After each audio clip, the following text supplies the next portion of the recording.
mentioned that one of your most successful strategies is to do case studies. Mm. So tell us, the other question I have on that is, where does a case study appear in the sales or marketing funnel? So number one, so give us an example of some great case studies that you do, and also how that appears in the marketing funnel.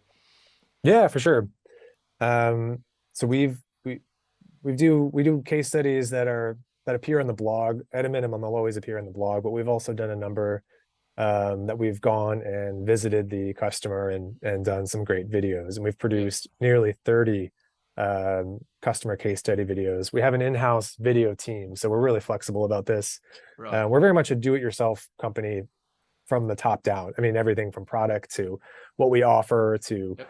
I mean, I can go on about that. But as such, we've developed our own video marketing team. We go on site, we visit users. But there are kind of three core things that I look for when identifying a case study subject. One of them is, are they a high profile user, or are they a name that people identify with or that will recognize, and that's going to help the weight carry the weight of the case study a bit. Another one is identifying a core use case. If we're trying to create marketing around how people are using JotForm for application forms, and we really want a good example of a company doing that, then we'll target companies that are using it for application forms. And if we find one that's willing and easy enough to get to and says all the right things, then we want to get them on camera and write about them as well.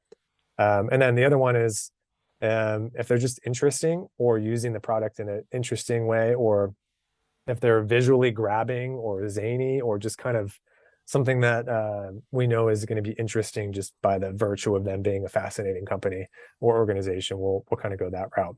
Yep. So where they fit in the sales funnel for us, traditionally it's just been not sales per se, but we're a self-service freemium product at our core, and that's kind of how JotForm has been around for you know since 2006. Only until recently have we had an enterprise product that people go through one of our sales people and purchase an enterprise account.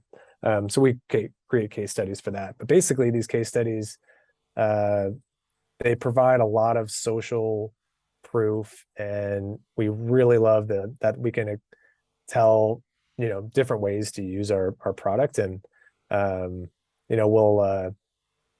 we'll put them out on Facebook or YouTube, where we get a lot of views. The blogs themselves, if we're highlighting a use case on how to create an order form, then we want to be able to have that case study in there. And we've had some reporting done on the fact that these blogs that we're injecting video tend to convert a little bit better. More people are likely to sign up for something if there's a quick video of a real user describing how they're using it. So we've had a lot of success doing that, and it kind of humanizes our product a bit. Ultimately, we're as interesting as I think online forms are. Uh, a Yeah, lot. I wake up in the middle of the night thinking about online forms, and So do I.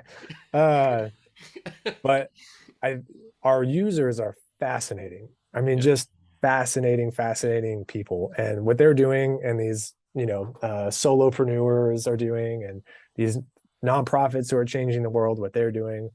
mm, That's just inherently a better story than anything that I can come up with. So getting them to tell their story, and then we're kind of interwoven into their story on how they're being successful. That's just great. It's gold. I mean, anyone that's watching that is getting a sense of what we're a part of just by through the lens of these great organizations or schools or nonprofits. So yeah. yeah, couldn't recommend investing in that more. And it's been a huge part of our content marketing for sure.